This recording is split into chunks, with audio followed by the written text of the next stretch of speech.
একাকিত্ব এটি সবসময় কষ্টের হয় না। কিছু কিছু একাকিত্ব নিয়ামত। রবের জন্য যে একাকিত্ব কখনো কষ্টের হয় না।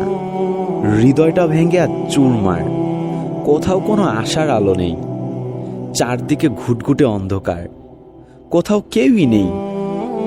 জায়নামাজে বসে অশ্রু ঝরাচ্ছি, সে অশ্রু এসে সান্ত্বনা দিচ্ছে, হে ব্যথিত হৃদয়, কষ্ট পেও না, তোমার রব সব দেখছেন।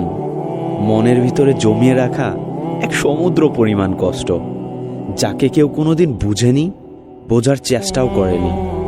সেই কষ্টের কথা তোমার রব তো জানেন। তিনি তোমার সহায় হয়েছেন বলেই তো একাকিত্ব দিয়েছেন, যাতে তোমার কষ্টের কথাগুলো তোমার রবের কাছে বলে হালকা হতে পারো, তোমার দুশ্চিন্তার কথা রবকে বলে নিশ্চিত হতে পারো।